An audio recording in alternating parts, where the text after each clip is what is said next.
Para quem não me conhece, meu nome é Ricardo Almeida, mas você pode me chamar de Rick. E nós estamos começando hoje mais um episódio aqui do Godcast. E eu tenho hoje a honra mesmo, de trazer um cara ele é vereador pela cidade de São Paulo. Ele é pastor fundador, né, podemos dizer assim, da Igreja do Evangelho Quadrangular Família Global. Foi líder de jovens na minha juventude. Então eu conheço muito bem o trabalho dele, é por isso que eu queria trazê-lo aqui, porque eu acho que ele tem muita coisa para acrescentar na vida da gente aí. Pastor Rinaldi Digílio. Pastor, obrigado pela presença. Uma honra ter o senhor aqui com a gente aqui. Uma grande alegria poder estar com você. A gente tentou tanto tempo para mim poder estar aqui. Agora eu estou no meio do recesso. Então a gente conseguiu marcar esse tempo especial aqui com toda a galera aí do Godcast. Uma grande honra e quero já agradecer a oportunidade de estar junto aqui. Nada, eu que agradeço. A gente sabe como que é a agenda do pessoal, assim, da política. É difícil. E por isso que eu agradeço mesmo de verdade, porque a pessoa se disponibilizar de vir, assim, nas férias ainda tá com a gente, assim, pra mim é uma satisfação imensa, de verdade. Se apresenta, pastor, fala um pouco da vida do pastor Rinaldi, como começou tudo e... Bom, meu nome é Rinaldi César Digílio, cresci, a partir dos 16 anos eu tive um encontro real com Deus e aí começou a minha carreira, o meu chamado, o meu ministério, que a gente começou a liderar a juventude da época, a juventude cristã.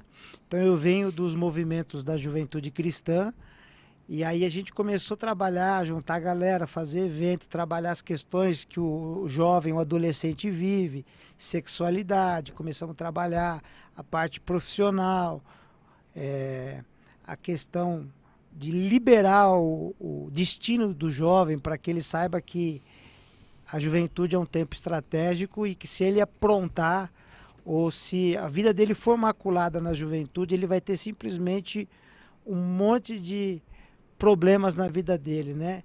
Então, por isso que eu falo que a juventude é um tempo estratégico. E aí de lá, a gente começou a fazer alguns movimentos a nível regional de jovem, depois foi a nível estadual de jovem, e aí virou uma bola de neve o nosso trabalho, fizemos congressos nacionais, viajei o Brasil inteiro e levando sempre essa mensagem, né? De restauração, de empoderamento do jovem, liberando o potencial de cada jovem. E aí eu acabei sendo um chamado, meu ministério pastoral, e aí num determinado momento da minha vida, quando eu há 6 anos atrás, mais ou menos, a minha igreja foi lacrada, tomou 2 multas de 70 mil reais e era alguém criando dificuldade, era alguém criando problema para oferecer facilidade. Era pessoas envolvidas na política. E aí foi aí que nasceu a minha vida de vereador. A liderança da igreja falou, eu preciso que você seja o nosso representante. E eu falei, por que eu vou me meter nessa sujeira aí?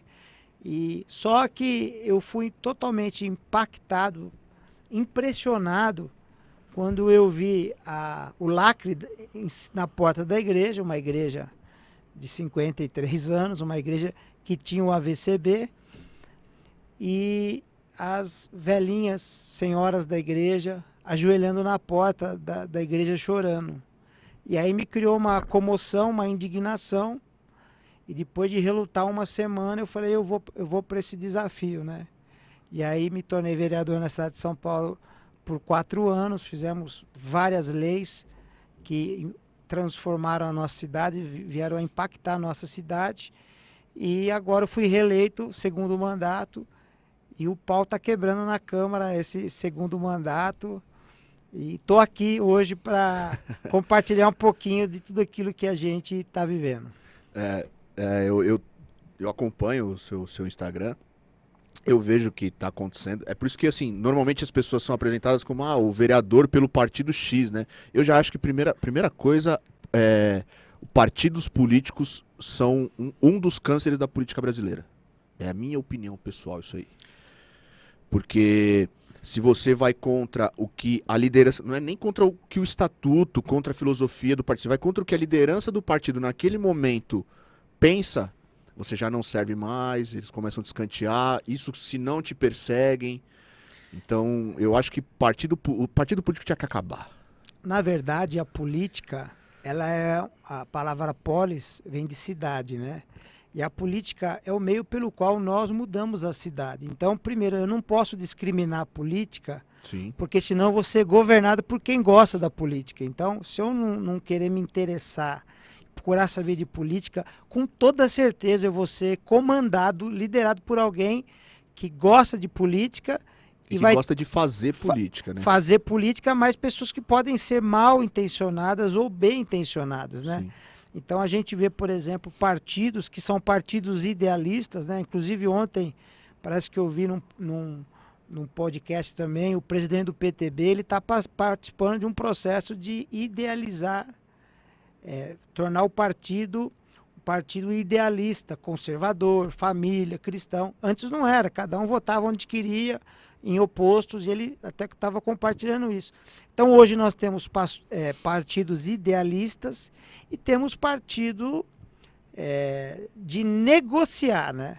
Sim. Então, assim, seria interessante a gente estar num partido pelo ideal do partido e não para ser fonte de negociatas. Aí não dá certo. Falando de partido, assim, a gente às vezes pode até achar ruim os partidos de esquerda, a gente pode não concordar com a ideologia dos caras, mas pelo menos eles têm ideologia e eles seguem aquilo ali. É aquilo e acabou. E a gente não vê isso, por exemplo, do outro lado, né? A gente vê, por exemplo, o PSL, que se pintou de um partido conservador, hoje em dia tem a sua liderança se voltando contra, já não é mais tão conservador assim, né? E aí as pessoas que ainda se mantêm como conservadores são, como eu disse, escanteados, são perseguidos. Você falou disso daí, eu vou trazer uma notícia nova aqui. Diz que o PSL quer se unir com o PP e com o DEM, fazendo maior bancada de mais de 140 deputados lá em Brasília. Quer dizer, querem fazer um mega partido lá. Eu recebi essa notícia hoje, né? E eu estou num processo de expulsão do PSL, né? Porque o PSL recebeu o MBL para fazer uma bagunça, expulsar bolsonarista, e o MBL ele tem uma agenda progressista, liberal, e a favor do aborto, a favor de um monte de contra a igreja, né? Uhum. E aí vieram chegando dizendo que iam caçar eu, a deputada Letícia e tal. Eu era o único representante, deram legenda pro Arthur, pro governo do estado, deram aqui a Câmara, a vereadora, a liderança. Então, assim, houve uma bagunça. E aí chegando. Eu falei assim, bom, eu não posso trocar os meus ideais, Sim. que é a igreja, que é apoiamento hoje ao presidente da nação, que ele está com grandes desafios, muita coisa mudou positivamente, tem os seus desafios, as coisas que precisam melhorar, com toda certeza. Sim. Mas como líder cristão, pastor, a gente tem que orar pelas autoridades, né? Então, eu nunca votei no Lula, mas sempre orei para ele, porque ele comandando o navio vai afundar o navio, um lascado, morre todo mundo. Então, a gente está vendo isso. Então, o PTB tem feito um trabalho de ser mais idealista, né? Mas existem hoje a direita que ela não se conversa, não se fala, não existe unidade. Já na esquerda, se existe um entendimento, eles tiram o sarro da direita porque a direita é desunida, né? E esse é um dos... o grande problema da direita, né? Porque assim, apareceu o Bolsonaro lá em 2016, quando ele começou a aparecer na mídia, e aí ele cresceu muito. Não foi a direita, foi o Bolsonaro. E esses caras vieram tudo na carona. Esse pessoal do PSL aí, esses bandos sem vergonha aí, veio tudo na carona dele. Tanto que assim, quando ele entrou, elegeu uma leva junto com ele, e já um monte, já no primeiro 6 meses de mandato, já tava dando as costas. Eu tenho um amigo meu, que ele é um pastor lá de Brasília, JB Carvalho, e ele foi a primeira pessoa que começou a falar lá atrás sobre a guerra que haveria nos últimos dias, que seria uma guerra de cultura, uma guerra cultural. Então hoje a gente vê a direita e a esquerda, aqueles que zelam pela pátria, pelo direito de culto, pela propriedade e pela família. E do lado de cá a gente vê os globalistas, os progressistas. E eles vêm minar justamente aquilo que a direita mais faz. Então é a cultura judaico-cristã, que é aquilo que a gente recebe do patriarcado, do avô para o pai, para o filho, para o neto. Aham. E a gente vê aqui contra o marxismo cultural. Sim. Então isso está muito claro. Eu até mandei para o JB, eu ouvi ele lá atrás falando sobre isso, e aí saiu uma manchete na Folha de São Paulo dizendo assim, guerra ideológica na Câmara de São Paulo. Então a gente vê uma galera da esquerda radical, trazendo ideologia de gênero, políticas voltadas ao aborto, à eutanásia, a parte do LGBTQI+, dividindo o ser humano pelo sexo que ele tem. E nós, a direita, é assim, o que o cara faz em quatro paredes, o problema é dele. Então a gente não divide, eles dividem para governar, a gente mantém a estrutura unida para crescer, para avançar. Então hoje está havendo essa guerra na Câmara de São Paulo, está muito claro, e eu fiz um projeto de lei que tem a intenção da prevenção primária do adolescente à gravidez precoce. E aí a esquerda rotulou como projeto de abstinência sexual, não fala nada. Eles só querem dar os métodos contraceptivos, camisinha vai lá, o DIU, a pílula, dá os métodos contraceptivos. O espírito do meu projeto foi prevenir de forma primária, dizendo assim, se tua filha vem falar que quer transar, você vai dar camisinha para ela, você vai falar os riscos. Sim. Quais são os riscos que uma menina vai acontecer com ela se ela engravidar? Pela ONU, tá? Não é? A ONU diz que ela vai ganhar $573 a menos no trabalho, porque ela vai ter que interromper a vida acadêmica dela. Ela vai ter que vai haver uma evasão escolar. Sim. Não é? Então, o espírito desse projeto é falar para ela as consequências caso ela e perguntar, já é a hora, então é um projeto democrático. E aí a esquerda fez um estardalhaço. Teve 900 menções na mídia nas últimas 3 semanas, justamente por causa disso. Mas eu não fico incomodado com isso, alguém tem que falar, alguém tem que meter a boca. Sim. E alguém tem que... Então, eles não querem ensinar, mas querem abortar. São as contradições da esquerda, né? Da esquerda. Até 10 anos atrás, você nascia gay.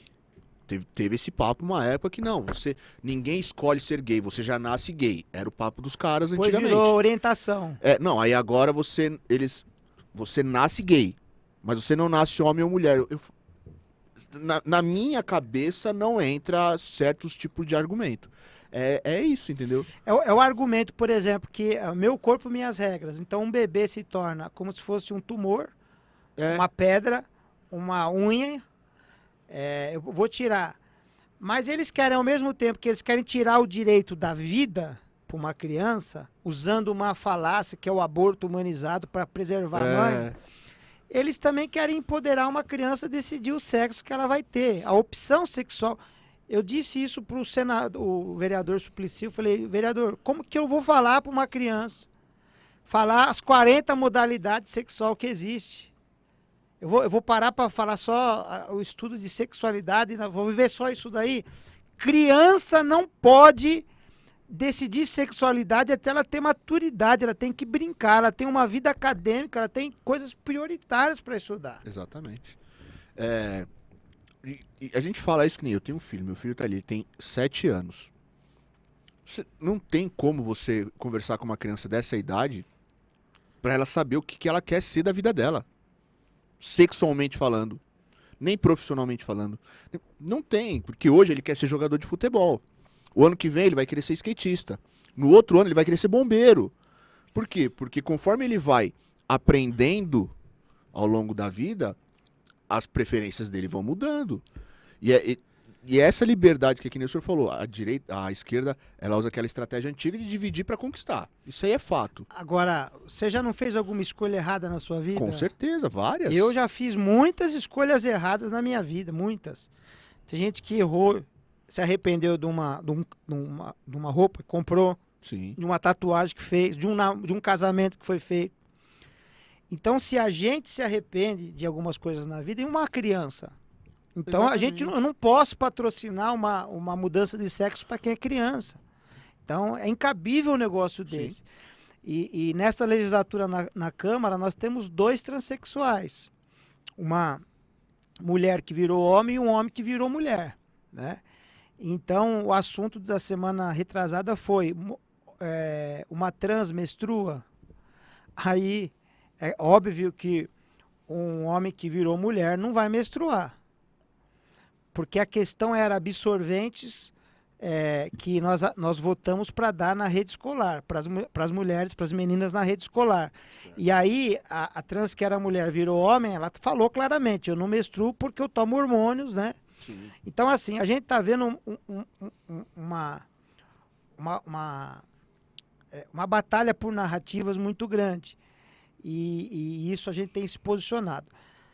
Só para responder a pergunta que você fez, você falou da direita, ela não é organizada, é que a direita ela é muito nova. Sim. A esquerda nós já temos aí 30, 40 anos, 50 anos mais sendo trabalhado, e a direita, ela nasceu justamente agora, né? Então, mas ela mesmo dividida, ela vai se afirmar melhor. E o melhor lado da direita às vezes acaba sendo o pior também.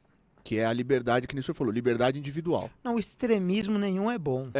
Entendeu? Porque assim, quando eu me torno um político, eu vou para o parlamento é o lugar de falar. E aí eu chego com idealismo de rede social e eu não chego lá dentro e converso com as pessoas.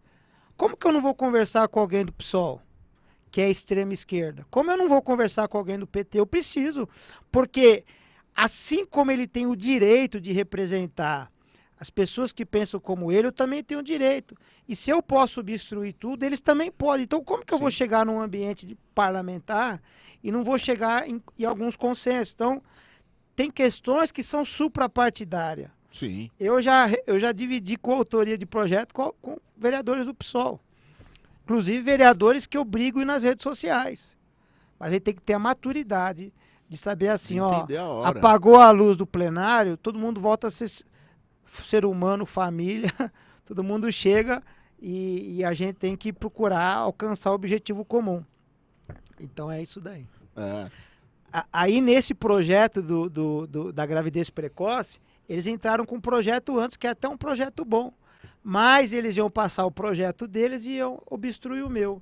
Então eu obstruí o deles primeiro e nós travamos a pauta na Câmara. Ou a gente entra num consenso, ou para tudo. Direito de votar contra, de debater contra, todo mundo tem, mas o parlamentar tem o direito de levar um projeto ou transformar em uma lei para atender o nicho que ele trabalha. Sim, com certeza. É como eu digo, assim, a liberdade individual que a direita prega, e a igualdade também, porque isso eu falo muito, né? A esquerda tem o discurso de igualdade, quando na realidade eles estão sempre mordendo um privilégiozinho, né? Então, por exemplo, para mim, pode me chamar do que quiser, eu acho que cota racial é uma idiotice gigantesca. Primeiro, se eu fosse negro, eu ia me sentir ofendidíssimo. Se eu fosse negro, eu me sentiria ofendidíssimo. Assim, calma aí, você tá falando que eu não tenho condição intelectual de competir com uma pessoa porque eu sou de uma cor diferente? Então já começa por aí. O negro que aceita isso, realmente ele é inferior intelectualmente, porque não tem concepção, sabe? Olha que coisa interessante. As faculdades nos Estados Unidos, todas elas são pagas. Todas as faculdades são pagas. Só que aqueles que são atletas, eles podem ganhar uma bolsa e ser de graça. O que acontece? O trans, que é homem e virou mulher, ele começou, em nome da inclusão, ele começou a tomar as vagas das mulheres. atletas. Aham. Então, eles bloqueiam os hormônios, testosterona, mas mesmo assim, tem um nível alto de testosterona que a mulher Comparado com a vai mulher, andar em desvantagem. Então, ao mesmo tempo que se estão trabalhando para a inclusão do trans, ao mesmo tempo estão excluindo a mulher. Sim. Então, nós estamos chegando a um tempo em que a mulher volta a ser excluída e o homem também vai, o branco cis, também está sendo excluído. E a gente vê cota para tudo e quem realmente também quer batalhar, ele vai ter menos oportunidade para poder, se ele estudar mais ou se ele for através da meritocracia, não vai conseguir alcançar a posição na faculdade. É bem isso. O branco hoje ele acaba sendo excluído. Você vê aquela campanha ridícula do Magazine Luiza, que teve um tempo atrás, só contrataremos negros. Isso daí é a mesma coisa do apartheid, velho. É segregação. Não interessa. Mas não é, velho. É discurso, é narrativa. É segregação. Você tem que dar igualdade de condição. Você luta por igualdade? Não, eu luto por igualdade. Então eu quero competir de igual para igual com qualquer um. Ponto. Olha só, você sabe o que uma vereadora do PT falou para mim? Digílio, você não pode fazer leis para as mulheres porque você não é mulher. Aí você não pode fazer lei porque você não é trans. Aí eu faço um projeto de lei que a gente coloca a igreja como sendo essencial na cidade de São Paulo e eles não querem deixar votar. Quer dizer, eu sou um pastor que defendo cristãos, aí eu faço dizendo que mesmo numa crise como a pandemia, uma igreja tem um papel social. Sim. Social, porque a minha igreja local alimentou 800 famílias por mês. No momento mais crítico e continua o trabalho social ainda. Sim. Então, quer dizer, então eu não posso fazer para mulher, eu não posso fazer para trans, eu não posso fazer para nada. Mas quando eu faço um voltado para a igreja, eles barram e obstruem. Então, no final do primeiro semestre, nós fomos para obstruir. Se não tiver acordo, não vai votar nada para ninguém. E nós obstruímos a pauta da Câmara Municipal de São Paulo.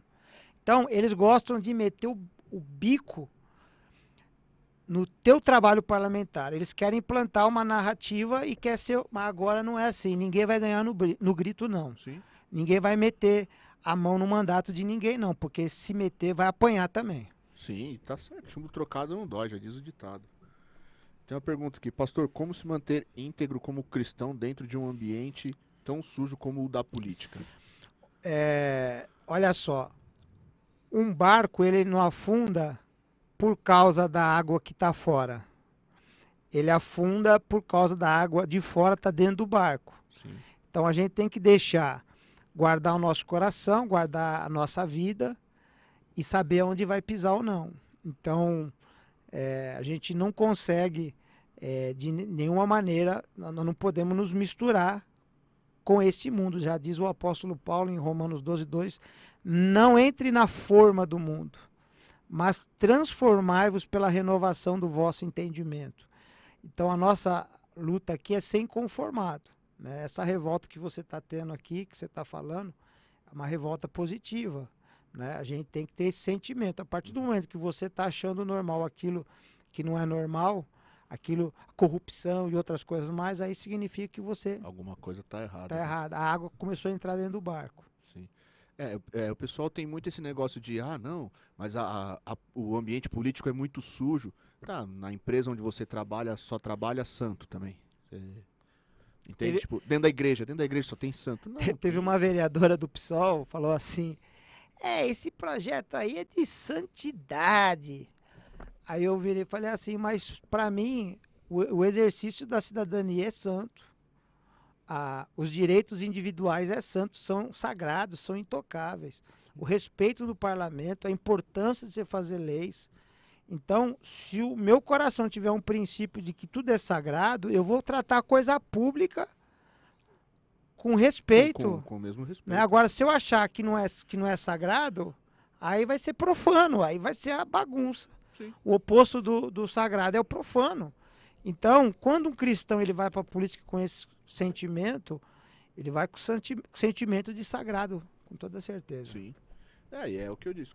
Do mesmo jeito que você tenta não se corromper quando você está dentro da empresa que você trabalha, a mesma coisa é pro vereador, pro deputado. Aí tem gente que fala assim que Deus não se mete na política, né?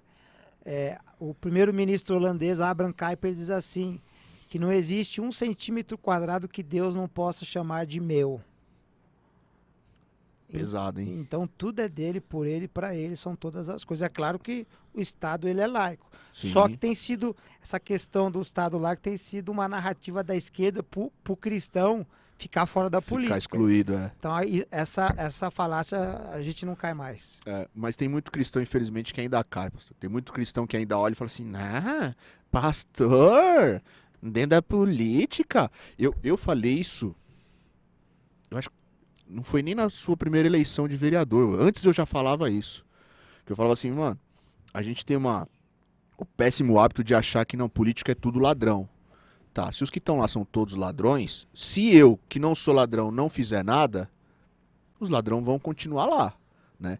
Então, pra quem acha que política é uma coisa absurdamente errada, eu sinto informar pra você, cristão, que Jesus Cristo só nasceu devido a um político. Porque se José não tivesse sido governador do Egito, meio mundo tinha morrido naquela época, inclusive a família dele. Depois também, quando Jesus ele foi crucificado, foi um político, José de Arimateia, que cuidou do corpo de Cristo. Sim. Ele, como representante do povo, e como ele era um discípulo de Jesus, meio que secreto, está lá escrito claramente no texto, ele foi pedir o corpo de Jesus para poder sepultar. Então alguém foi lá reivindicar o corpo de Jesus, né? Então aí Jesus, ele comprou um túmulo, enterrou Jesus, né? Naquele, e aí jogaram aquela pedra por cima, cavavam um buraco embaixo da porta do túmulo e jogavam uma pedra para ficar bem fechado mesmo. Uhum. Então José de Arimateia foi fundamental para isso. Sim. Então. O crente tem que entender que se não tá legal, o único jeito de mudar é você se envolver. Não tô falando que todo mundo tem que ser candidato e tem que ser político. Mas você tem que pelo menos conhecer, sabe? Eu conversava muito com meu pai antigamente no negócio de política. Eu falava pra ele, quantas vezes você parou pra assistir o horário eleitoral gratuito? Ele falava, nenhuma. Eu falava, então como é que você vai escolher alguém? Porque o seu amigo falou? Porque... Não, você tem que conhecer o cara. Escolher, testar ele, que é no voto, Sim. E acompanhar para ver se você vai manter ele ou não na próxima vez. Então tem que ficar em cima. A gente não tem político de estimação, mas a gente tem que acompanhar para ver o que ele está fazendo, de certo ou de errado. E eu falo que assim, você tem que saber fazer as perguntas certas também. Porque a esquerda ela é muito boa de narrativa. Então ela chega, por exemplo, com uma Dilma e fala assim, eu não vou aumentar a conta de luz. E realmente no ano da reeleição ela não aumentou a conta de luz. Só que 2 anos depois, a conta de luz começou a subir. Triplica. E não parou mais. E até hoje a gente vive nessa desgraça dessa bandeira vermelha que foi invenção dela para cobrir o déficit criado por não subir quando deveria ter subido. Então, não é o que o político vai fazer, é como o político vai fazer. Porque com uma canetada o cara resolve o problema ali na hora. O Temer segurou o preço do diesel quando os caminhoneiros parou. 6 meses depois voltou a aumentar. Então assim, na canetada os caras resolvem ali, momentaneamente. Mas qual é a consequência que isso vai ter lá na frente lá? Porque as coisas continuam acontecendo. Tem mais uma pergunta. O pessoal mandou mais uma lá no Instagram lá. Qual o maior preconceito que ele sofre por ser cristão ou ser político? Eu acho que aí, como eu disse, nos ambos ambientes, tanto na Câmara por ser cristão, quanto na igreja por ser político. A gente, de um certo modo, quem está lá na Câmara, que são os seus opositores, seus adversários, daquilo que você defende, eles falam que você não pode estar lá naquele lugar, porque você é um cristão, é um religioso. O Estado é laico, como se nós quiséssemos converter o prefeito e colocar o cristianismo como a religião oficial. A gente não quer isso daí, né? E de contrapartida na igreja, nós temos algumas pessoas também que elas são tapadas, né? Elas têm os olhos tapados, elas não enxergam que se a gente omitir a nossa posição, o que vai acontecer? O inimigo vai entrar no lugar. E existe a parábola de Jotão. Você já ouviu a parábola de Jotão na Bíblia, no livro de Juízes? Eu sou péssimo com o nome. O Jotão, ele fez uma parábola dizendo o seguinte: as árvores do bosque queriam eleger o seu rei. E aí eles foram até a videira e disseram para a videira: reine sobre nós, videira. E a videira disse assim: eu vou deixar o meu fruto que agrada os homens, que faz o vinho e agrada os homens, de maneira nenhuma. Foram até a oliveira: oliveira, reine sobre nós. E a oliveira disse assim: eu vou deixar o meu azeite, o meu fruto, azeitona, que os homens gostam, e o meu azeite, que agrada a Deus. Eu não vou parar tempo para governar vocês.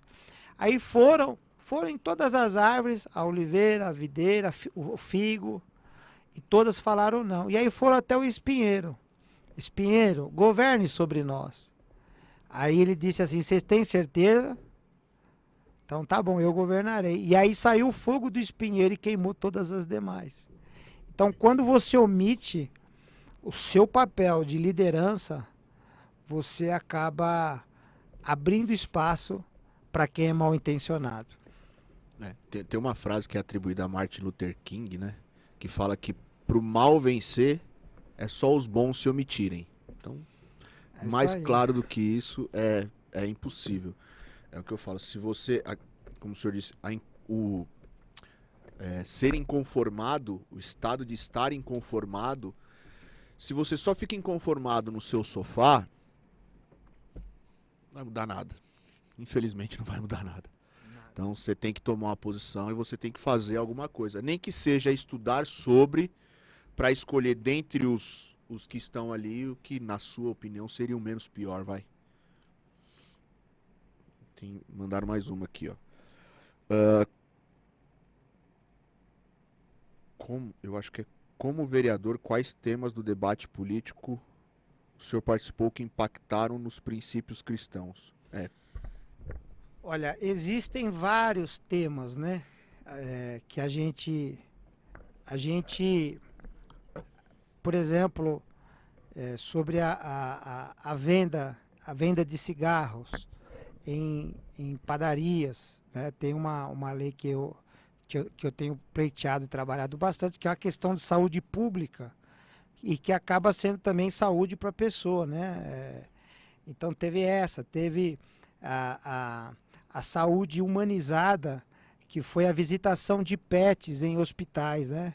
Então, crianças, quando viam os cachorrinhos visitando, que é a pet terapia, liberava hormônios, citocina e outros hormônios mais, e a criança ela não sentia dor, ela ficava feliz aquele dia e a coisa melhorava.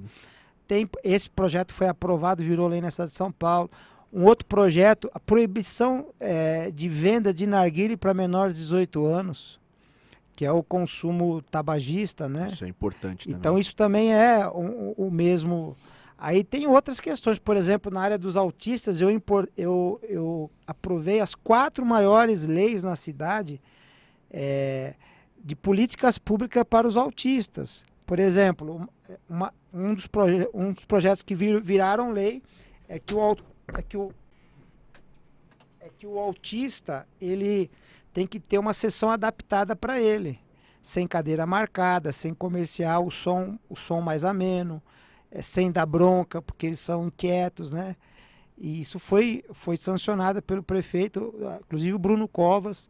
Aí eu tenho outras políticas, por exemplo, a identificação, o selo do autista para atendimento preferencial também é uma lei minha. Então, assim, inúmeras leis mesmo que a gente aprovou. Então, o meu mandato não tem sido um mandato religioso, tem sido um mandato para transformar vidas, transformar pessoas. Em combate à corrupção, a proibição de colocar nome de condenados em segunda instância em ruas, praças, escolas. No Brasil, o cara era um criminoso e ele virava nome de rua, nome de escola. Então, a partir dessa minha lei, não se pode mais. Então, são inúmeros projetos de leis que viraram leis na cidade de São Paulo. Eu tenho 180 projetos rodando dentro da casa. Então, eu sou um parlamentar que trabalha. E a importância de um vereador, ele modela a cultura da cidade, o que entra na cidade, o que sai da cidade.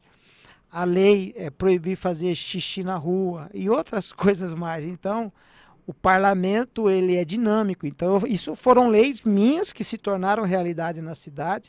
Mas, por exemplo, pautas do executivo. Essa semana, semana passada, votamos para oferecer os absorventes para as meninas nas escolas. O programa Pode Entrar, que é um programa de moradia, né? Você dá a moradia para quem precisa, dá dignidade para as pessoas. Sim. Também o crematório social, para alcançar aquelas pessoas que não têm condição. Então, foram debates. Então, tudo isso é para trazer não só a transformação para a cidade, mas para trazer também uma vida melhor para os paulistanos. Interessante. Aí, ainda falando um pouco dentro do trabalho de vereador, assim, fazer projeto, votar projeto, tal, essas coisas, isso tudo é trabalho do vereador, né? Legal. O que mais, fora isso, o que mais o vereador faz dentro da Câmara e fora dela também? Na verdade é assim, o que o vereador ele faz? Ele ouve a necessidade. A palavra vereador é você vê a dor da cidade. E aí você, recebendo as pessoas no seu gabinete, você começa a entender a dinâmica, a necessidade, e você, através da sua equipe, do seu jurídico, da sua assessoria parlamentar, você faz a lei. E aí essa lei, esse PL, projeto de lei, ele começa a tramitar dentro da casa. Então o vereador ele participa de comissões. Né? Hoje eu estou na comissão de saúde. Então, justo nesse momento de pandemia, eu estou na comissão de saúde. Então esse projeto de lei ele começa a tramitar. Então o vereador ele cria leis e ele fiscaliza o prefeito. Então, por exemplo, as demandas do bairro, poda de árvore, a zeladoria, tapa-buraco, e tantas outras coisas mais, quando o vereador ele vê através do seu eleitor, chega a demanda para ele, imediatamente ele pega um ofício e manda para a subprefeitura. E se não é feito, eu tenho que ir para cima e denunciar. Então esse é o trabalho de fiscalização que a gente faz. Interessante. É bom o senhor falar também, porque senão o povo acha que não, o vereador fica só lá dentro da Câmara, lá, discursa lá e vai pro gabinete e não faz mais nada. Então, eu quando não era vereador, eu falava isso. Sim. Né? E hoje eu conversei com outro vereador, que é primeiro mandato dele, e ele virou para mim e falou assim, rapaz, eu não sabia que a gente trabalhava tanto assim, né? Porque lá dentro é uma pressão muito grande. Tem o trabalho de gabinete, que é insuportável. Tem hora que a gente atendimento toda hora. Então é cansativo. E o trabalho de plenário também é cansativo. Quando você sai de lá da Câmara, você tem que visitar o bairro, as demandas do bairro. Sim. Então você tem que ir. Aí o cara fala, o cara não trabalha. Então o vereador não tem sábado, não tem domingo, não tem. É de segunda a segunda. Então chega uma hora que nem nesse recesso, precisa dar uma parada para descansar. Então você. Não, como a gente fala lá em Santa Catarina, senão você fica chapado, você não aguenta, você começa a variar das ideias. Eu pergunto porque, como eu falei, eu gosto não gosto de ser político, mas eu gosto de estudar a política justamente para saber o funcionamento das coisas e entender um pouco de como aqueles que querem acabar com a sociedade, porque a ideia hoje em dia é acabar com a sociedade, é deixar restrita um núcleo muito pequeno. Né? Como que essas pessoas trabalham, como que elas criam as narrativas, como que a coisa ela é feita e ela é estruturada, né? E aí você, querendo ou não, você acaba vendo o vereador lá tapando buraco, olhando uma praça, né? E aí você começa a entender um pouco do trampo do cara e você fala assim, não, é muito mais trabalhoso do que eu imaginei. Foi aí que eu desisti de ser político. Por exemplo, eu recebi uma demanda essa semana sobre farol, né? De trânsito, né? Aham. Semáforo, né? E aí eu falei para a pessoa, é um órgão técnico, um vereador não tem gerência sobre a parte de engenharia e trânsito da cidade. Eu posso pedir o quê? Um estudo para que o problema seja visto. Por exemplo, a iluminação da cidade é com a Enel. Então eu posso mandar um ofício para a Enel e cobrar a Enel. Pra eles verificarem.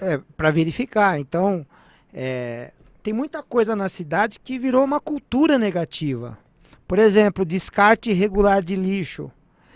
Você tira o lixo, o cara vai jogar lá de novo.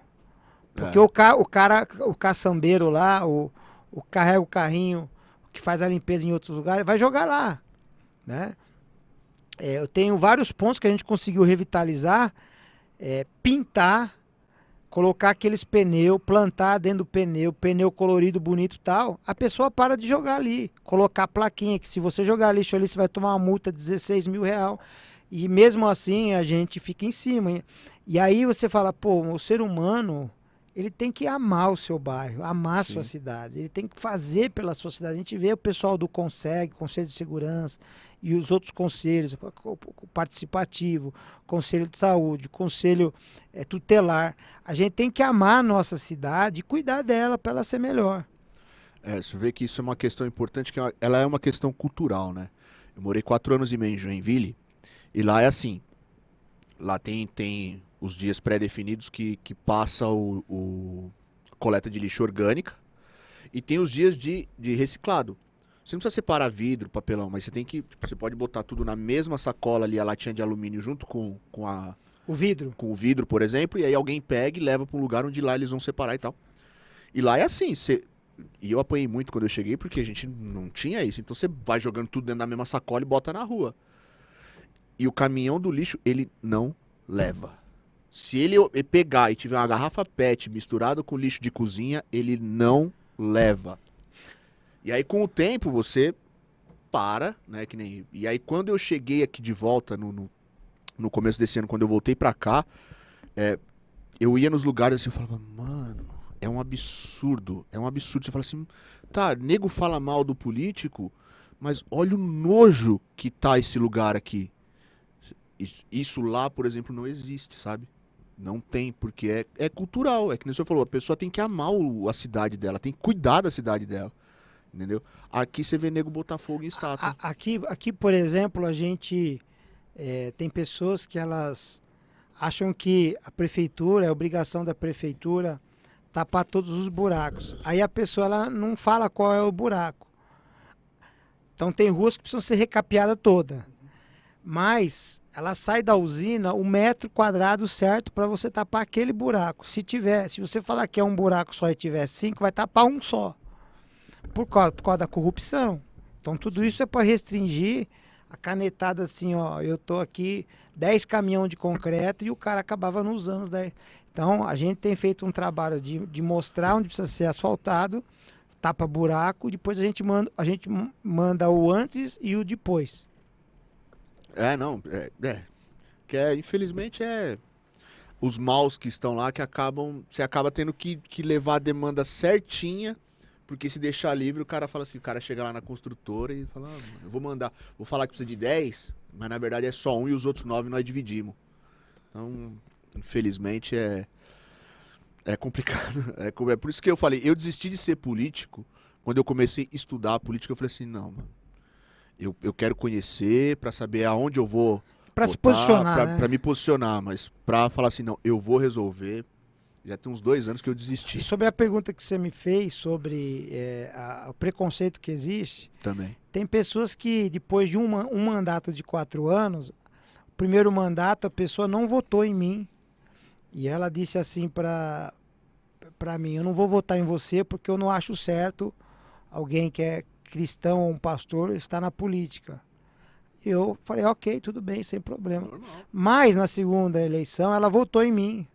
E ela disse assim, olha, eu gostei do trabalho que você fez um trabalho bonito, né? Aí isso não foi um caso, foi centenas de casos de pessoas que entenderam o propósito. Então, eu vejo que você ocupar um espaço é um chamado de Deus. Tanto no judiciário, por exemplo, eu acho que nós precisamos de homens bons no STF, no STJ, Sim.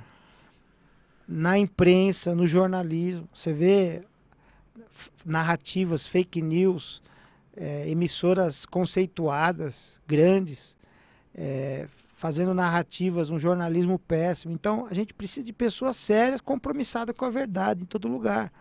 Sim. Então, e quem se colocar na brecha, Deus vai abençoar. Sim, sim. Infelizmente a gente precisa ter... A grande mídia hoje perdeu muito espaço justamente por causa disso.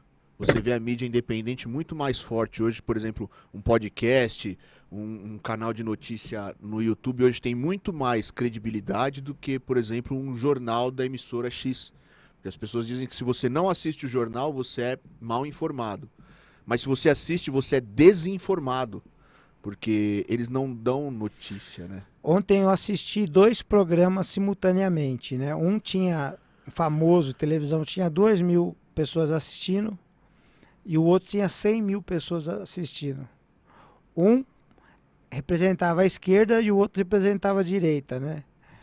Então é assim, o pessoal cansou de ver uma mídia tendenciosa. Sim. E começaram a procurar uma mídia que fale a verdade. Então, a que tinha 100.000, a pessoa estava falando a verdade, não tinha enrolação.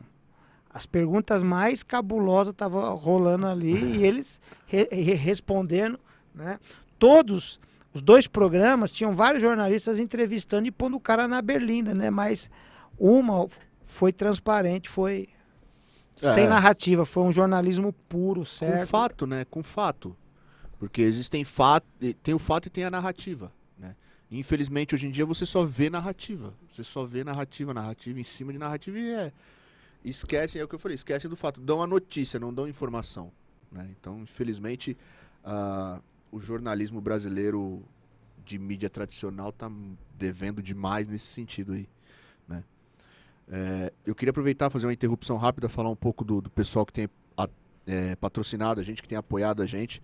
A Benagli Advocacia, Benagli Moreira Advocacia ajuda nós pra caramba, que inclusive é do meu irmão Caio, que tá me ajudando aqui no programa. O Projeto Bola Brasil, do Elmo, que teve aqui também, que tá dando uma força pra nós aí. Então, tudo tá no link da descrição, o Instagram de todos eles estão no link da descrição do vídeo aí. E também o pessoal da Four Strings, do Thiago, que também teve aqui comigo aqui também, que abraçou o projeto aí. O Thiago tá ajudando a gente com os videozinhos aí que vão pro Instagram. Obrigado, rapaziada. Vocês são importantes demais pra nós aqui. Vocês não fazem ideia o quanto isso tem ajudado a gente aqui, né? E pra gente sair um pouco da política, pastor, vamos falar da igreja, né? Como eu disse, o senhor é pastor fundador da Igreja do Evangelho Quadrangular Família Global. Família Global, Quadrangular Família Global. Quadrangular Família... Ficou só Quadrangular Família Global. Isso.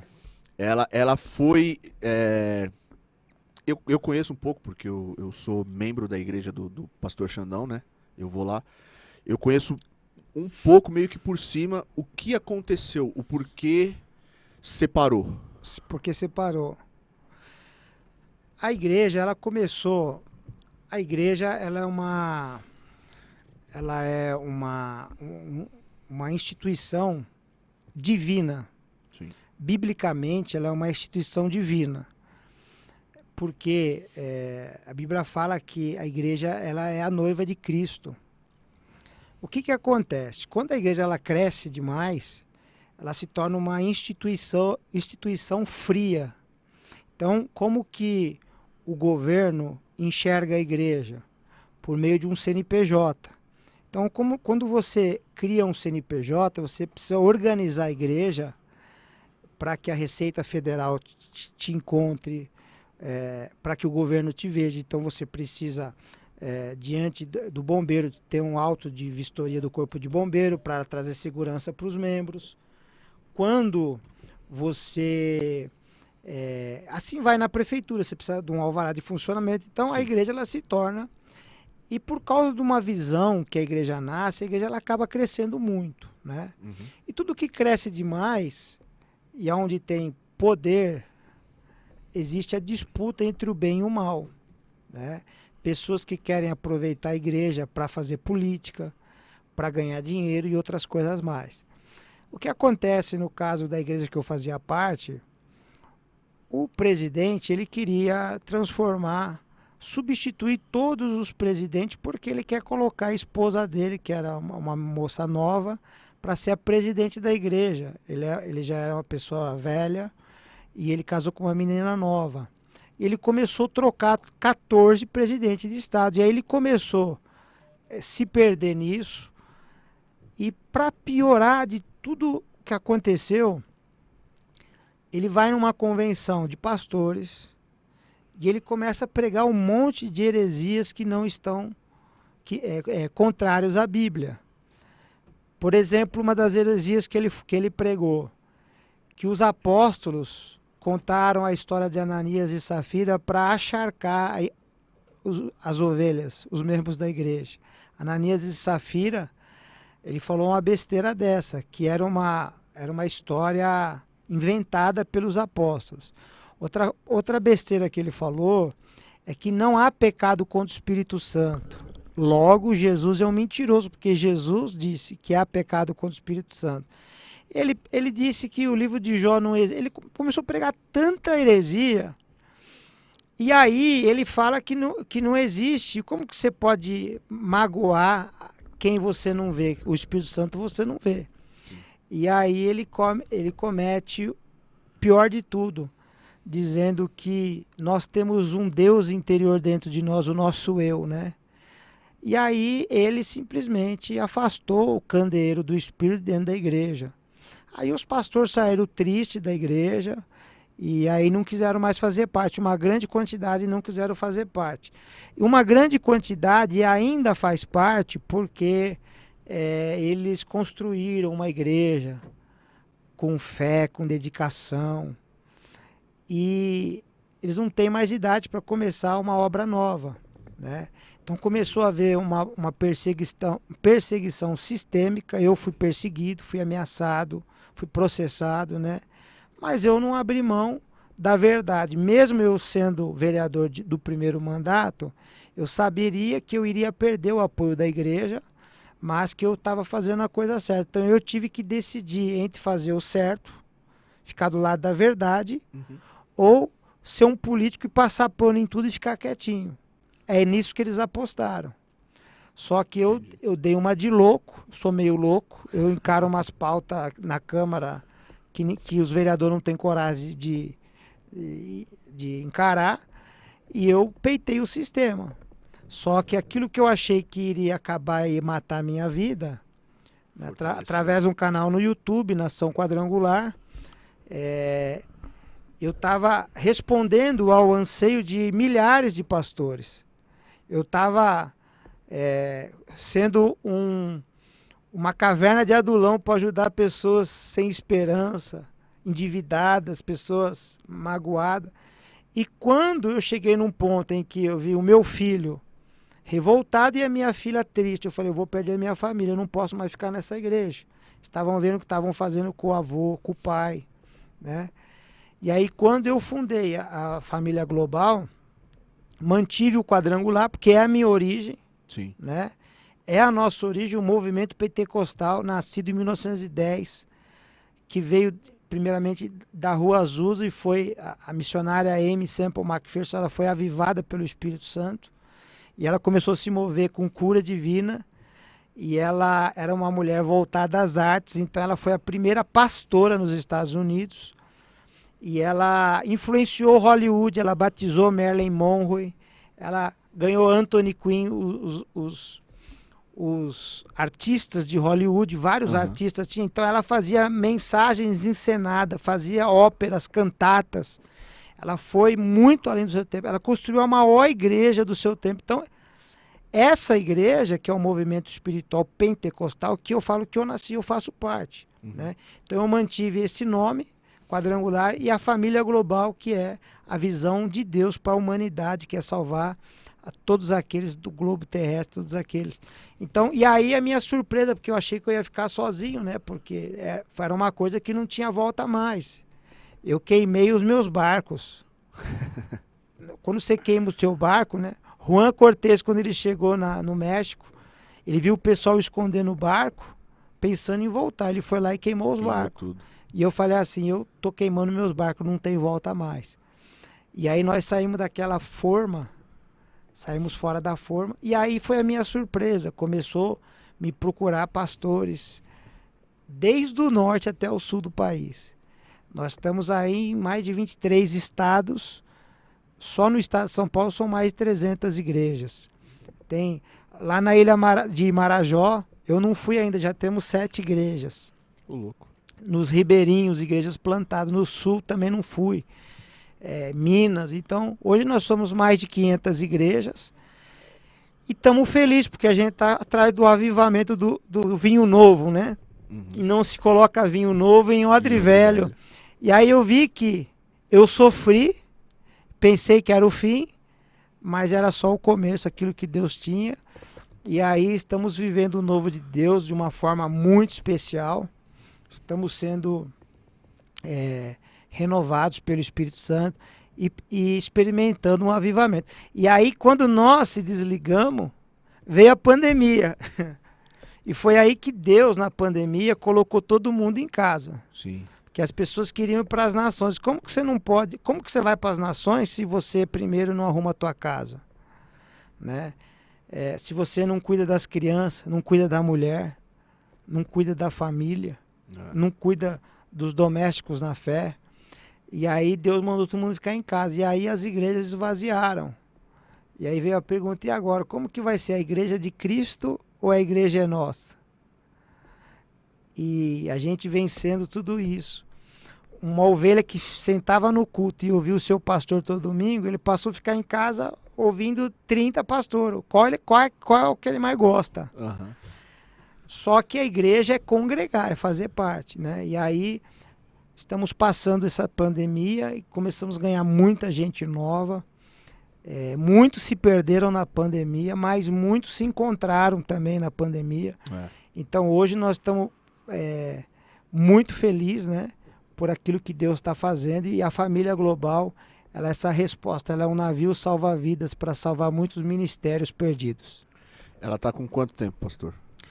Ela está com 2 anos e meio, mais ou menos, né? E ela cresceu tanto, é óbvio, pela migração que aconteceu da Quadrangular, o Evangelho Quadrangular, que é uma igreja que nós amamos, que eu amo, a igreja do Evangelho Quadrangular. Na Câmara eu sou autor de vários projetos, reconhecendo o dia da igreja do Evangelho Quadrangular. Inclusive, na última semana, um vereador que a igreja começou a apoiar, quando eu saí, ele fez o projeto de lei, a Praça Olavo Bilac, Igreja Quadrangular. E eu sou coautor também, não é porque eu saí que eu deixei de amar, mas é que hoje a liderança ela virou uma liderança que não tem compromisso nem com o Espírito Santo, nem com a palavra de Deus, virou uma administração fria, vazia, né? Então a gente também tem que cuidar da nossa vida espiritual para não perder nem família nem o ministério. Com certeza, com certeza. O senhor falou, quando eu soube disso eu fiquei chateado, eu falei, cara, mas eu cresci na Quadrangular, a minha vida foi na igreja do Evangelho Quadrangular. Inclusive, os maiores eventos que a igreja Quadrangular fez, participou da minha liderança. Sim. Fizemos no estádio de Barueri, o dia do diaconato quadrangular, nós colocamos 40 mil diáconos ali. Fizemos 2 vezes isso. Depois fizemos o Inconformados, que tinha todo ano 9 eventos. Tinha o de liderança, o estadual e os distritais, né? Sim. A gente juntava 20 mil jovens nessa rodada que a gente fazia. Colocamos o primeiro jovem no estádio a colocar foi o Inconformados, né? E vários outros eventos mais. A gente auxiliava, ensinava os líderes das coordenadorias a trabalhar, a fazer. Então foi um tempo de grande crescimento da igreja. E hoje, infelizmente, eles não conseguem mais agregar por causa que eles precisam acertar a casa deles lá, né? Mas Sim. aí é com eles. Eu sigo aqui a minha caminhada aí, que a gente tem igrejas a plantar e muitas almas a ganhar. Sim. Mas o senhor pensa em trabalhar dentro da família global com esse mesmo direcionamento de jovem, por exemplo? Sim. Com toda certeza. Eu trabalho com jovens desde os meus 16 anos. Né? A gente ama a juventude, a gente ama os meninos, as meninas, sabe que é um tempo diferente, sabe da vida, o tempo curto na juventude. Depois que começam a namorar, eles já param de fazer parte, né? Começam a pensar em constituir família. Eu participei de várias gerações, né? Tenho muita recordação boa. Então a gente vai fazer o Inconformado, sim, vai fazer o Inconformados e não para, vai vir com muita coisa boa, com muita bênção. Não, eu perguntei porque, como eu falei, eu comecei na igreja com a idade dele, assim, eu tinha uns 7 anos, e eu peguei toda essa, não sei se as maiores, mas eu peguei eventos gigantescos de jovens, assim, evento distrital no ginásio da Portuguesa, assim, que era coisa que não, pelo menos até então, não, a gente não tinha nós lotamos ainda. o Ibirapuera, nós lotamos o Mauro Pinheiro, nós lotamos o Canindé, não tinha a Bíblica da Paz, não tinha lugar que a gente não lotava. É um trabalho incrível do céu, né? E aí o interessante é que depois que eu saí, fizeram eu representava uma coordenadoria só, que é a de jovens. Aí fizeram uma juntando jovem, adolescente, filhos de pastor e de músicos, né? Falaram assim, agora nós vamos ensinar para ele como que se faz, tal. E aí logo depois foi um trabalho com uma dívida muito grande, porque eles não conseguiram agregar, porque é uma visão do céu. Você para trabalhar, você precisa ter uma visão de Deus. Sim. Se não tiver visão, o povo perece, diz a palavra de Deus. Então, a gente fez. Foi um ciclo que acabou, que eu trabalhei demais para o crescimento da igreja, para a identidade espiritual da igreja, mas que ficou para trás. Foi um ciclo que se rompeu. Fica o meu carinho por todos aqueles da Igreja Quadrangular. Sim. E a gente tem que caminhar agora com uma nova igreja. Não, eu falo porque eu acho importante, porque como eu vivi esse período,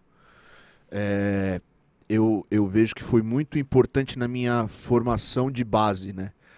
A idade da criança é a estrutura. Se você transportar isso para engenharia, para a construção de uma casa, a criança ela é a estrutura, é o fundamento, é a sapata, é a coluna, a estrutura, a idade. Quando você chega no jovem, ele já começa a ser construção de base, parede, as divisões dentro da casa, que vão sustentar depois a maturidade daquele cidadão. Até a sua caminhada, né, com Deus, você vai plantar coisas ali que vai ficar no seu espírito, na sua alma para sempre. Sim, e é que nem eu falei, eu vi a importância disso porque eu cresci dentro da igreja, eu frequentei muito congresso de jovens. Fizemos um Inconformado em Santa Catarina, que foi um sucesso muito grande, bombou demais lá, colocamos lá mais de 4.000 jovens, foi fantástico. Muito bom, dando o meu testemunho baseado nisso, eu desviei uma época, depois de uma certa idade. Eu sempre gostei de futebol, então quando eu comecei a me envolver com o negócio de futebol, aí conheci a torcida organizada e comecei a ir para futebol e falei assim, não dava para conciliar os dois, porque de um lado tava tudo muito bom e do outro não tão legal. Aí eu falava assim, chegou uma hora que, na hora de tomar a decisão, o que eu fiz? Eu falei, não, vou pra esse lado, que esse aqui eu ainda não conheço. Só que chegou uma hora que eu falei assim, não, eu preciso... Aconteceram uma série de situações e eu falei, não, eu tenho que tomar um rumo.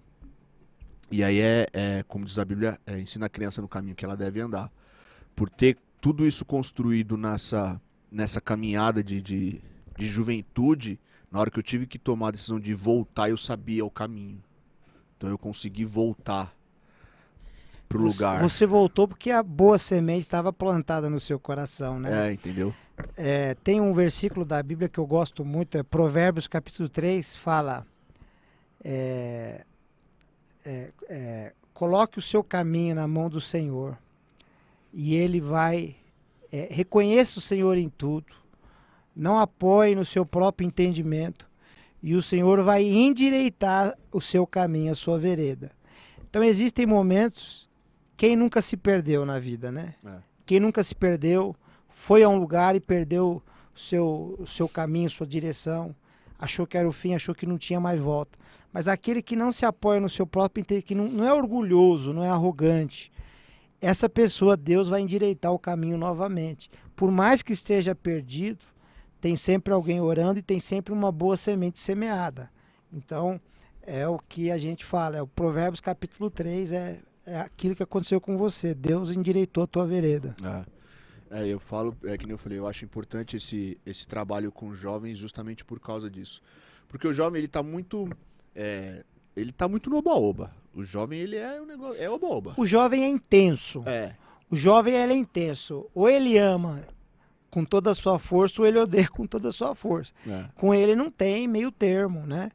E a gente sabe que a vida, assim como o ânimo vem sobre a nossa vida, e a palavra de Deus fala, tem de bom ânimo, mas o ânimo, ele é passageiro. E o desânimo também é passageiro. Então o jovem, quando ele se anima, é para valer. E quando ele desanima, acaba tudo, né? Sim. Eu fui para eventos estaduais daqueles finais de semana em Sumaré. Aquilo lá era sensacional. Aquilo ali pro jovem, 14, 15, 16 anos. Quanto testemunho ali. Eu tive testemunhos ali de transformação de vida. Jovens que foram ali com droga. Chegaram ali, jogaram a droga no altar. Conheceram a sua esposa, casaram, 1 ano depois foram lá, 2 anos depois foram, e a gente contava o testemunho deles. Então, foram testemunhos de transformação, gente que foi ali arrebentado, viciado, quebrado, e se transformou depois num pastor, num líder, num diácono, e o camarada foi foi para missões, foi desbravar. Então, eu tenho... o único problema de Sumaré era acomodar. Era 8.000 jovens dormindo na estância, 7.000 jovens. A gente não tinha serviço de quarto, porque não era um hotel, mas era alojamento. E a gente tinha os amarelinhos que ficavam subindo dia e noite. Tinha vezes que era 6 horas da manhã no sábado, tinha gente chegando para acomodar. E a estância estava lotada. E aí, quando começava no dia seguinte, a gente começava na sexta, mas no dia seguinte, como começava para valer, o fogo de Deus descia e as pessoas eram transformadas. Não, eu falei, aquilo ali é sensacional. Aquilo ali, o jovem, 13, 14, 15 anos, aquilo ali é sensacional. Aquilo tem que acontecer. E a gente investia em som, investia em mídia, em painel de LED, iluminação, música, os melhores músicos gospel do Brasil. Sim. E os melhores pregadores. Então era para chacoalhar a vida da galera mesmo. E esse tempo vai voltar. Tem que voltar. Porque eu me vi como jovem ali e eu escutava, por exemplo, o Oficina G3 em casa, e eu adorava o Oficina G3, porque eu sou baixista, né? Mais ou menos. Mas você gostava qual? Do vocalista do Manga, do Juninho? Eu peguei a época do PG. Do PG. E eu escutava muito, porque eu achava sensacional. Os caras eram muito bons. Até o Mauro é bom pra caramba, né? Mauro. Mas o Oficina é um ministério que transcende gerações, né? Não, os caras têm... Cara, eles têm uns 20 anos, uns 25, 30 anos de ministério. E é que nem eu tô falando, pô, você é um adolescente de 15 anos, que você escuta Oficina todo dia na sua casa, de repente você fala assim, pô, vou num congresso de jovens da igreja com 10, 12, 15, 20 amigos meus, e de repente você chega e você tá vendo os caras tocar ali a 2 metros. Isso pro jovem é sensacional. Eu sou do tempo que eu ia de jovenzinho, adolescente, no CPP, aqui na Liberdade, assisti o Ademar de Campos. Sim. Aí depois eu fui jovem do tempo que eu ia assistir Cates Barnea, Oficina G3, o Atos 2, e tinha mais e o Resgate. A gente ia assistir ali segunda-feira na Lins de Vasconcelos. No Espaço Renascer. Espaço Renascer. Eu então, fui muito ali. A gente que é jovem há mais tempo, a gente tem essa experiência que um jovem de hoje, um jovem Nutella, não sabe. Não tá tendo. Ele não sabe. onde o apelo era feito, as pessoas jogavam cocaína, maconha, jogava tudo ali no púlpito. Era conversão genuína, né? Eu fui assistir Didi Alpiste na Lins de Vasconcelos ali. Didi Alpiste, é fantástico. Eu vi Alcubo na Vila Ema. O Alcubo. Alcubo o dia que eu assisti o Alcubo na Vila Ema... O Alcubo até hoje também são muito bons. Não, quando eles cantaram aquela música que eu esqueci, eu sou péssimo pra nome, mas é aquela que conta a história do cara que matou o filho da mulher. Sim. E ela no final, ela fala assim, eu te perdoo. Meu Deus, aquilo ali me arrepiou. Você sabe de um que jeito. o Alcubo ele é uma banda que tem um alcance muito grande pelo rap que canta, e é muito bom, uma qualidade fantástica. É bom mesmo. Eu sou do tempo que o Alcubo, eles não ministravam, não davam palavras de evangelismo. E aí um dia, num evento, há muitos anos atrás, hein? Assim, por que vocês não fazem um apelo? Por que vocês não falam, dá uma palavra pro pessoal aí? Não, nós não misturamos palavra com música, né? Nós queremos alcançar o secular. Aí eu pensei, né? Que pena, né? Porque eles arrebentam, com né? Tanta coisa pra falar, Ó, né? cara, passou um tempo, Deus fez uma obra tão grande que eu vi o Alcubo todos eles ministravam. O DJ, o FG, o Feijão, a Dona Kelly, todos eles, né? E aí todos ministram agora. Então eles pegaram uma autoridade também muito grande na palavra, sem dúvida nenhuma, melhor do rap aí. Sim. Ele e o Alpiste, né? O Alpiste. E eu vi esses caras tudo em congressos da igreja, seja distrital ali na Vila Ema mesmo, seja nos estaduais que rolavam em Sumaré. Ali na Vila Ema nós fazíamos evento com 2.000 jovens ali, abarrotava a igreja. Lotado. Ali eu vi o Alcubo ali, eu vi quem mais que eu vi ali na Vila Ema? Grande também. O Resgate foi, o Oficina foi, todos eles, o Kadosh, que na época era o Atos 2, era o Silas, né? Sim. Assim, dos antigos, foram gente praticamente no Inconformado, todos da música cristã pediam para tocar, né? Um deles que sempre pedia para tocar é o Brunão do Morada, e eles tocavam sempre. E na época eles não eram o que são hoje, né? Famoso, né? Então, assim, muita gente foi tocada e muita banda foi levantada no Inconformados. Eu sou a favorzaço de ter, porque eu acho que é muito bom pra juventude, é um tempo fenomenal pra eles, assim, e é que nem eu falei, é importante ter essas coisas pra eles não acabarem sendo atraídos por isso fora. Porque a juventude, ela quer estar junto com os amigos, quer sair, ouvir uma música e tal, e querendo ou não, se você não tiver isso dentro da igreja com esse ambiente pra eles acabam indo no baile funk, no sertanejo, e aí lá pode ter coisa boa, mas também pode não ter. Pode ter roleta do sexo, pode ter tanta coisa da droga, coisa, e aí vai, entendeu? Né? Bebida, então melhor que eles vão pra dentro da igreja, que pelo menos ali a gente sabe que coisa ruim não vai ter. Verdade. Né? Então, rapaziada, 7h10 já. Pastor, eu queria agradecer muito o senhor ter vindo aqui, a gente falou bastante a respeito do seu trabalho na Câmara, fora dela, a gente falou da igreja. Pra mim, como eu falei, é uma satisfação, uma honra imensa, porque eu acompanho o seu trabalho desde moleque. O senhor era presidente dos jovens na época, passou pro Everaldo depois, e eu vim nesses eventos vendo vocês pregarem, e pra mim, tá aqui sentado com o senhor hoje falando da sua vida profissional, pra mim é uma satisfação imensa mesmo. Ricardo, eu que quero agradecer, eu sempre tive um foco, eu sempre fui focado nas coisas, né? Do meu trabalho, do ministério, da juventude, da Câmara. E eu não tenho medo da mentira. Eu tenho medo da verdade. Porque nada colabora para a verdade senão a verdade. Senão em favor da verdade.